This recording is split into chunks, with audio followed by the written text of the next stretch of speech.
Hello and welcome back to इंट्राकॉग्निशन।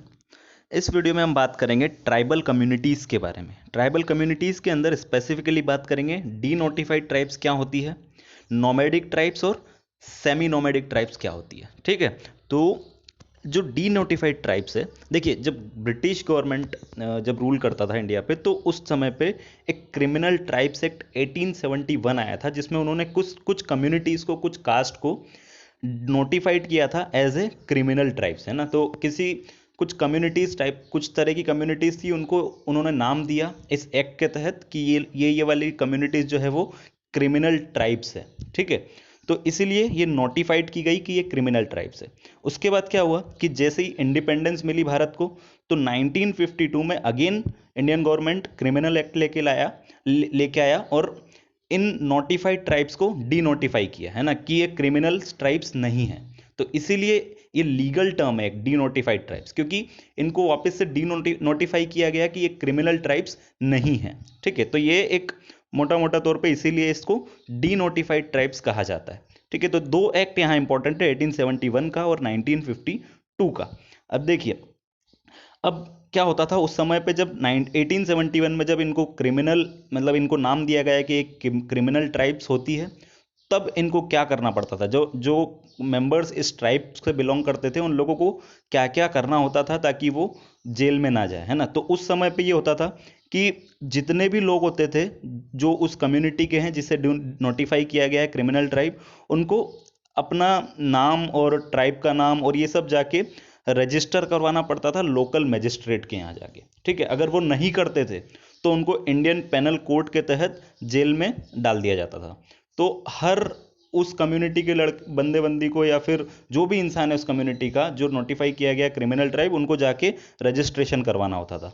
ठीक है, 1952 में इसे हमने रिपील कर दिया। अब इन्हें क्यों, मतलब इस ब्रिटिश गवर्नमेंट ने इन सारी कम्युनिटीज़ को क्रिमिनल ट्राइब्स क्यों कहा, ये बड़ा इंपॉर्टेंट सवाल है ना। तो देखिए, जब क्रिमिनोलॉजी एक सब्जेक्ट इवॉल्व हो रहा था उस समय पे 1871 के आसपास, ठीक है, कई सारी रिसर्च जो है वो यूके और यूएस में चल रही थी कि इंसान क्राइम क्यों करता है। तो एक्चुअल में उस समय पे ज़्यादातर रिसर्च का जो रिजल्ट था वो इस तरह से था कि बायोलॉजिकल फैक्टर्स इंपॉर्टेंट होते हैं किसी इंसान को क्रिमिनल बनाने में, है ना। तो वो बोर्न क्रिमिनल होता है, ऐसा भी कई सारे रिसर्च ने बोला कि कई सारे क्रिमिनल्स होते हैं वो बोर्न क्रिमिनल्स होते हैं, बट जन्म से ही क्रिमिनल होते हैं, और कई सारे जो होते हैं वो उस कम्युनिटी में रह के क्रिमिनल बन जाते हैं। ठीक है, तो सोशल और बायोलॉजिकल दोनों फैक्टर्स एक इंसान को क्राइम करने के लिए मजबूर करता है, बनाता है क्रिमिनल। ठीक है, तो उस समय पे ये होता था कि कोई कम्युनिटी है ना, तो उस कम्युनिटी के लोगों को पूरी तरह से बोल दिया जाता था कि ये क्राइम करते हैं। जैसे अफ्रीकन कम्युनिटीज़ को यूएस में कहा जाता था कि ये more prone to crime, criminal activities. ठीक है, तो ऐसे ही इंडिया में भी जो जो ब्रिटिश गवर्नमेंट थी, उनको लगा, उन रिसर्च के मुताबिक उनको लगा कि कुछ ट्राइब्स जो हैं ये क्राइम करने की आदी हैं, तो इन्हीं इसीलिए उन्होंने उसको क्रिमिनल ट्राइब नोटिफाई किया। ठीक है, तो ये था, मतलब जो बॉर्न क्रिमिनल्स वाला जो कॉन्सेप्ट है उस समय इवॉल्व हो रहा था, है ना, कि हेरिडिटरी रहता है कि अगर किसी के पिताजी क्रिमिनल थे तो बच्चा भी क्राइम करेगा, क्रिमिनल होगा, उसके बच्चे भी क्रिमिनल होंगे। तो एक हेरिडिटरी होती थी क्राइम करने के लिए, है ना। क्रिमिनल बिहेवियर है जो वो हेरिडिटरी के थ्रू फ्लो होता था, तो उस पूरी ट्राइब को क्रिमिनल ट्राइब नोटिफाई कर दिया गया उस समय। ठीक है, तो ये रीजंस थे। अब उन वो क्रिमिनल जो हैबिचुएशन था उनका, जब उनको डी नोटिफाई किया, उसके बाद भी वो लोग क्राइम करते थे। ऐसा नहीं कि पूरी तरह से वो जो कम्युनिटी जो नोटिफाइड करी गई थी एज ए क्रिमिनल ट्राइब, वो क्राइम उसके बाद भी करते थे। जब उनको डी नोटिफाई कर दिया गया कि आप क्रिमिनल ट्राइब नहीं है, तब भी वो करते थे। उसके रीजंस क्या है, क्योंकि एक तो वो आइसोलेशन में थे, है ना, एकदम, क्योंकि वो मेन स्ट्रीम सोसाइटी में इंक्लूडेड नहीं थे, इसलिए उनके पास जो है वो डिनाई करते थे, जो भी नॉर्मल सोशल चेंज आता था उसको डिनाई करते थे। तो इसीलिए वो एक तरह से क्रिमिनल एक्टिविटी हो जाती थी।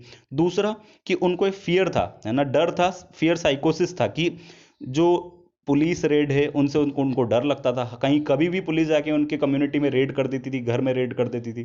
तो उस तरह की चीज़ें होती थी ब्रिटिशर्स जब रूल करते थे।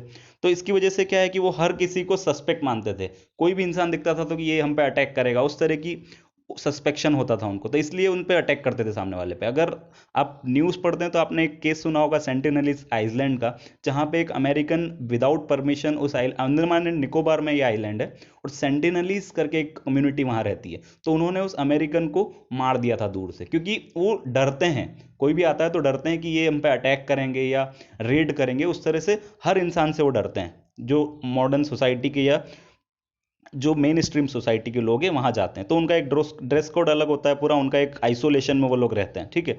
तीसरा पॉइंट हमारा ये है कि अब क्या होता था कि फैमिलीज जो होती थी, उनका जो मेन मेंबर है या फिर कुछ लोगों को उठा लिया जाता था और जेल में बंद कर दिया जाता, तो उनको जो लव एंड अफेक्शन मिलना था वो उससे वो डिप्राइव होते थे, उनको मिल नहीं पाता था। इसीलिए उनकी जो ह्यूमन राइट्स है उनका वायलेशन भी होता था, है ना। तो इस तरह की जो एक्टिविटीज थी उससे वो ज़्यादा क्रिमिनल एक्टिविटीज करते थे, ठीक है। तो ये 3 रीजंस मेनली थे। अब नोमैडिक ट्राइब्स क्या होती है? नोमैडिक का मतलब यहाँ सिंपल सा मीनिंग है कि जो घूमते फिरते रहते हो, है ना, जो शिफ्टिंग एग्रीकल्चर करते हो, एक जगह से एग्रीकल्चर करके आगे चले गए, हंटिंग किया, तो एक जगह पे नहीं रहने वाले, है ना, तो पूरी लाइफ एक जगह पे स्पेंड नहीं करते हैं।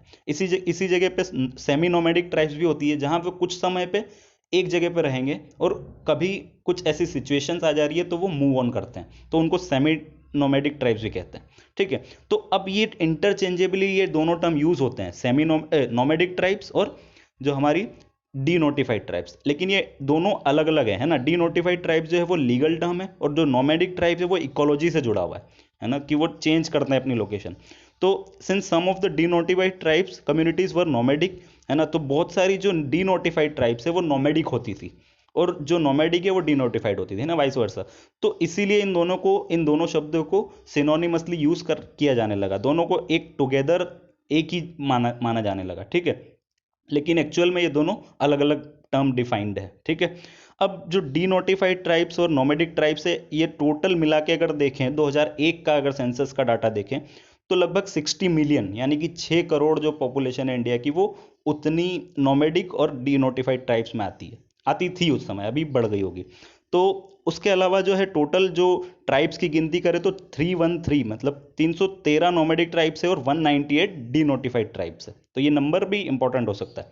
अब देखिए अब ये जो था डीनोटिफाइड ट्राइब्स आज भी बहुत बैकवर्ड है, मेन स्ट्रीम सोसाइटी में इंक्लूडेड नहीं है ना। तो इनके लिए क्या किया कि 2005 में एक नेशनल कमीशन सेटअप किया गया, जिसको कहा national commission for denotified nomadic and semi nomadic tribes, जो 2005 में बनाया गया। तो ये भी एक इंपॉर्टेंट फैक्ट हो सकता है एग्जाम पॉइंट ऑफ व्यू से, ठीक है। तो इनकी रिपोर्ट जो है वो गवर्नमेंट को जाती है, और इसका जो ऑब्जेक्टिव है वो यही है कि इन जो ट्राइब्स हैं, ट्राइबल पीपल है, उनका सोशो इकोनॉमिक डेवलपमेंट किया जाए, है ना, और उनकी जो एक्चुअल सिचुएशन है उसको एवेल्युएशन किया जाए, उसको जाना जाए कि क्या किस तरह से रहते हैं, उसको स्टडी किया जाए, और उनके लिए प्लान तैयार किया जाए कि उनका जो इकोनॉमिक डेवलपमेंट है, सोशल डेवलपमेंट है, वो किस तरह से होगा, ठीक है। तो ये एक पूरा था नोमैडिक ट्राइब्स, डीनोटिफाइड ट्राइब्स और सेमी नोमैडिक ट्राइब्स के बारे में, है ना। तो thank you so much for watching and all the best for your exams. Please subscribe the channel if you want regular videos. Thank you.